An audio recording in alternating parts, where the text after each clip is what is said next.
নয়তো সবার বিনাশ হবে, বিনাশ হবে, বিনাশ হবে।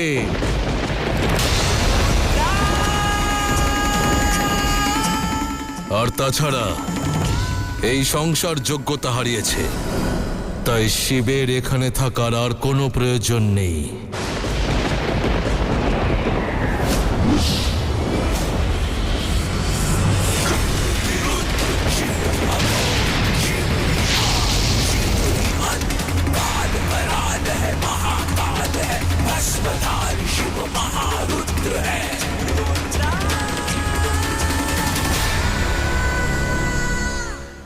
যাও!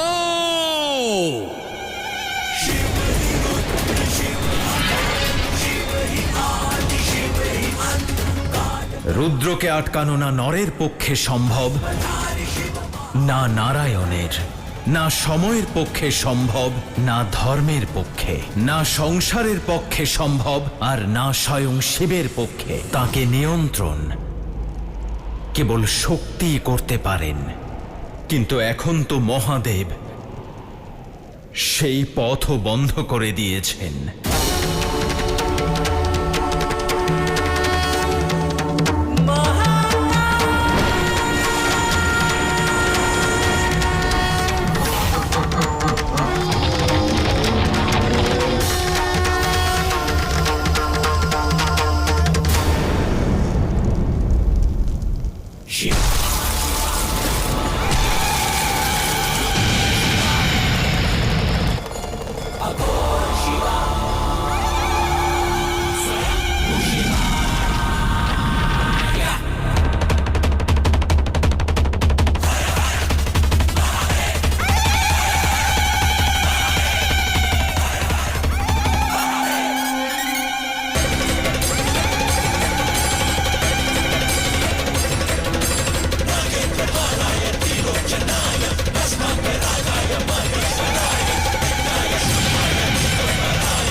সর্বনাশের পরিস্থিতিতেও দুজনে একে অপরের পরিপূরক।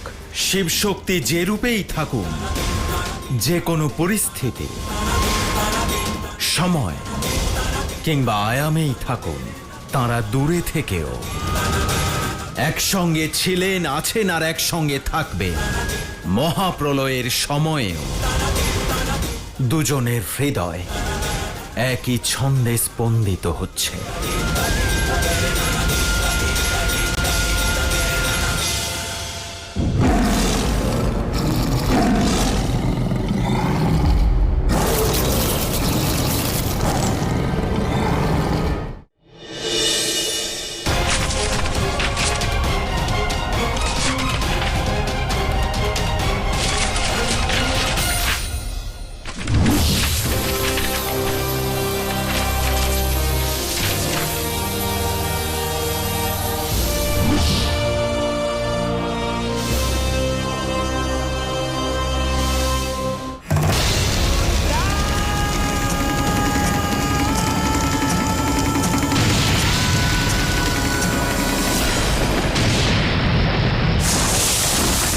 প্রত্যেকবার এই রকমই হয়।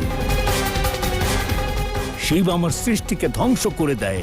আমার শব্দ শিব শক্তির বিনাশের নাদে প্রত্যেকবার চাপা পড়ে যায়, কিন্তু এবার তা নয়। আমার নিজের এই সৃষ্টিকে, আমার সৃষ্ট এই সংসারকে আমি কিছুতেই ধ্বংস হতে দেব না। এবার এই সংসারের সৃষ্টিকর্তা নিজের এই সৃষ্টিকে সে রক্ষা করবে। এবার আমি সুনিশ্চিত করব যে আমার সৃষ্ট এই সংসারে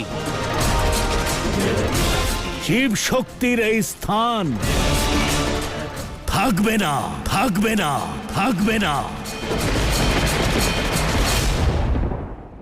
চেষ্টা করেছিলাম, কিন্তু ব্যর্থ হয়েছি, কারণ উনি আমাদের মহাদেব নন, যিনি আমাদের আহ্বানে সাড়া দেবেন। উনি তো রুদ্র। রুদ্র। আমি দক্ষিণ দিকে যাচ্ছি, কুমার কার্তিককে গিয়ে সংবাদ দিই। উনি কিছু করতে না নন্দীদেব, কেন শ্রী গণেশ? কার্তিক দাদা অনেক পারিবারিক দ্বন্দ্ব ভোগ করেছে, কখনো পুত্র হয়ে, কখনো বড় দাদা হিসেবে। এবার আমার পালা পুত্র হিসেবে দায়িত্ব পালন করার। এই সংসার আমাকে বিঘ্নহর্তা বলে। আমি যদি আমার মাতা পিতার সম্মুখে আসন্ন সংকটকে মোচন না করতে পারি, তাহলে কি করে হবে? কিন্তু শ্রী গণেশ, শিব শক্তি কোথায় তা তো কেউ জানে না। ওনাদের কি করে খুঁজে পাবো?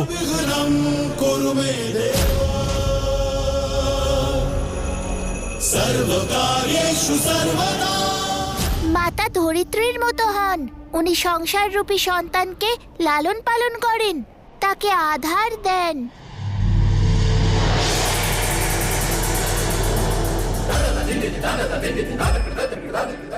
ওই দেখুন মাতা।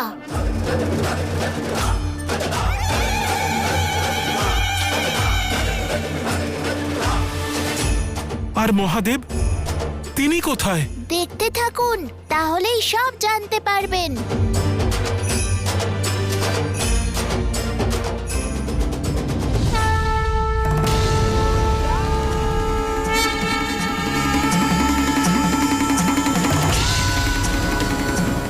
শ্রী গণেশ, আপনি কি করে জানলেন যে মহাদেব এখানেই কোথাও আছেন?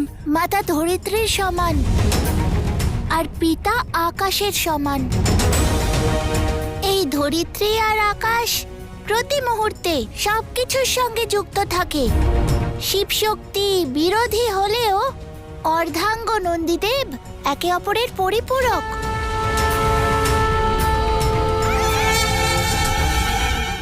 আমি ভেবেছিলাম মহাদেব উদাসীন অবস্থায় রয়েছেন, আর সেই জন্যই এভাবে এগিয়ে চলেছেন। কাল যেদিকেই এগিয়ে যায় কোনো উদ্দেশ্য নিয়েই এগোয়। আর আমার পিতা তো মহাকাল নন্দীদেব। আর উদাসীনতার কথাই যদি বলেন, তাহলে এই সৃষ্টিতে যতক্ষণ একটি প্রাণীও জীবিত থাকবে, শিব উদাসীন হতে পারবেন না। উনি ব্যথিত, কিন্তু মুখ ফিরিয়ে নিতে পারবেন না নিজের কর্তব্য থেকে।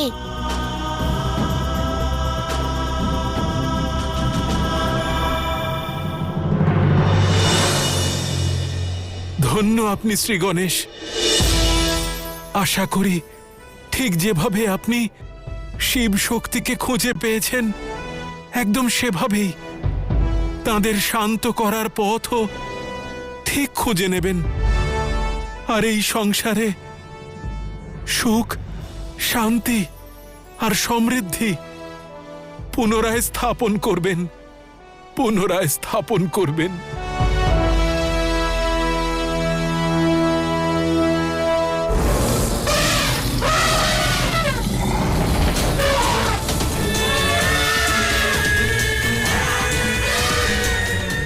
যতক্ষণ শিব আর শক্তি নিজের দ্বন্দ্বে ব্যস্ত রয়েছে, ততক্ষণে আমি আমার লক্ষ্য পূরণ করি।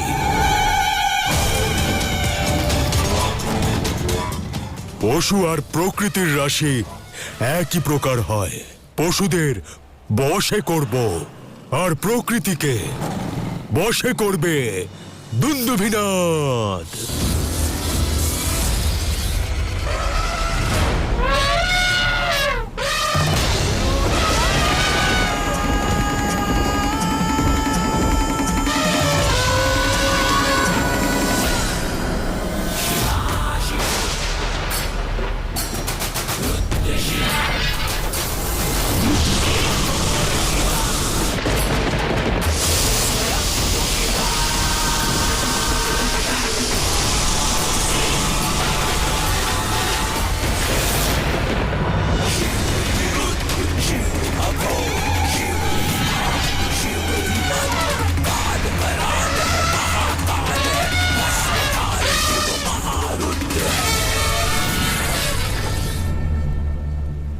দেবরাজ ইন্দ্রের উপস্থিতিতে এটা কোনোদিনও সম্ভব হবে না দুন্দুভিনাদ।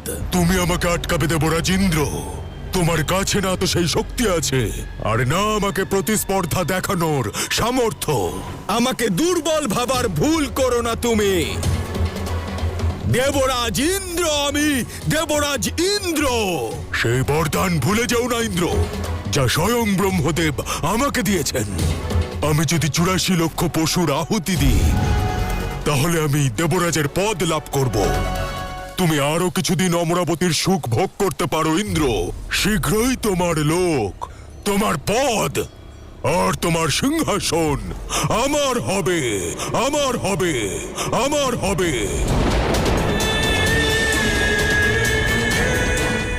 আর আমি হব দেবরাজ। আমার হাত থেকে মহাদেব তোমাকে বাঁচাতে আসবেন না, আর নাই পশুদের।